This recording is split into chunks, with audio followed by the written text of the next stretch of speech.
UK, So, Europe, and Germany, England thing seems so insane. It's totally insane. I actually didn't realize it was like such a huge number of people that got 12,000.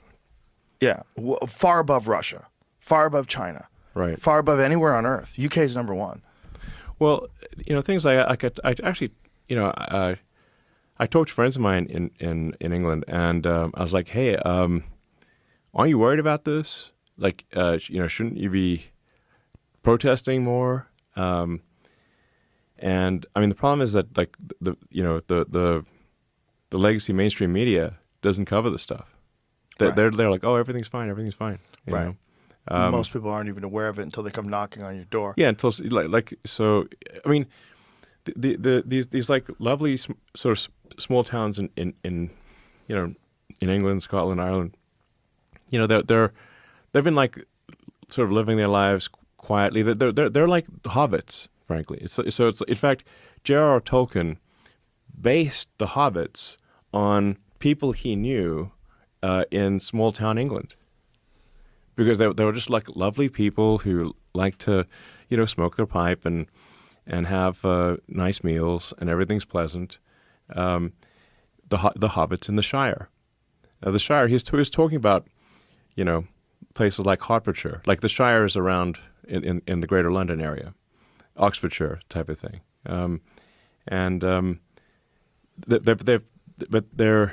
the reason they've been able to enjoy the Shire is because hard men have protected them from the dangers of the world, and but since they have almost no exposure to the dangers of the world, they don't realize that they're there until one day, 1,000 people show up in your village of 500 out of nowhere and rape and start raping the kids. This has now happened God knows how many times in Britain. And the crazy literally thing raping. is, It's right, like there's some 10-year-old got raped in Ireland like last week. Yeah, there's literal rape They gangs. snatched some kid. Yeah. Yeah. And if you criticize it, you can get arrested. And that's where it gets insane. It's like, how are they not protecting literally criticize people? it. I think it's the Prime Minister of Ireland actually, posted on X, because after that, some illegal migrant snatched a 10-year-old girl who was like going to school or something, and violently raped a 10-year-old girl. And there was the people were very upset about this, and they protested.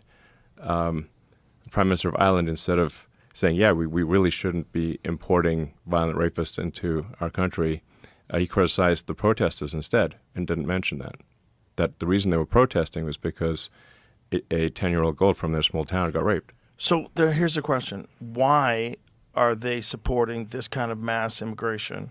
And is there a plan involved in all this? Is this incompetence? Is this ignoring the fact that they don't have a handle on it, so they're trying to silence dissent? Like, what is happening? Because if you wanted to destroy civilization, if you wanted to destroy Western civilization, which George Soros seems to want to do, and there's just so there's a guy I think who I don't know if he's been on your show. Godsod? Yeah. Has he been on the show? Good friend of mine. Yeah, he's great. He's been on multiple times. Oh, great! That's all. He's awesome. So, the way he's got a good way to describe it, which is suicidal empathy. Yes. So, is that you prey upon people's empathy? You say like, well, you feel sorry for something for some group, and then like, well, and that empathy is to such a degree that it is suicidal to your country or culture, and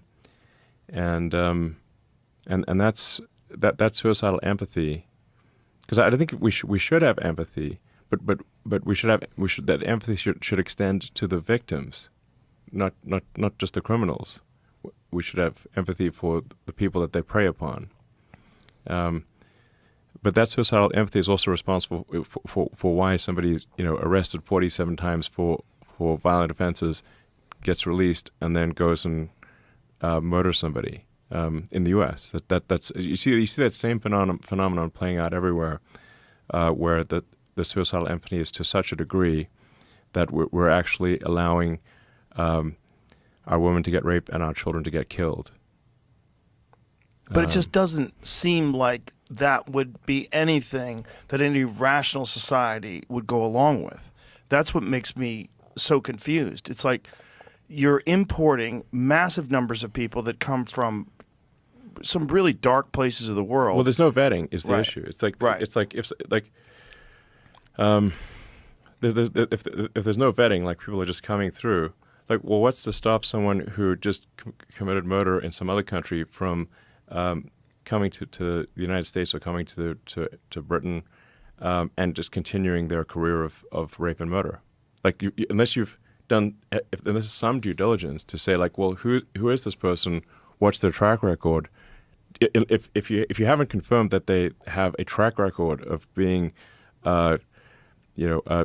honest and not being a homicidal maniac, then any homicidal maniac can just come across the border. And that's not to say everyone who comes across the border is a homicidal maniac, but if you don't have a vetting process to confirm that you're not letting in people who will do some serious violence, you will get people who do serious violence sometimes coming through. Well, especially if you don't punish them and if you don't Yes. deport them. And if you are just like, well, but what is the purpose of allowing all those people into the country? It can't be, I wouldn't imagine that anyone in their society supports this. Well, let me explain. So because you mentioned, for example, how much, say, Hillary and Obama have changed their tune from prior speeches where they were hard-nosed about not letting in anyone who's a criminal into the country, having secure borders, all that stuff. So why did they change their tune? The reason is that they discovered that those people vote for them. That's why they want the open borders. Because if you let people in, they know the Democrats let them in, they'll vote for Democrats. Yes. If you allow them to vote. Which they're actively doing. They turn a blind eye to illegal voting.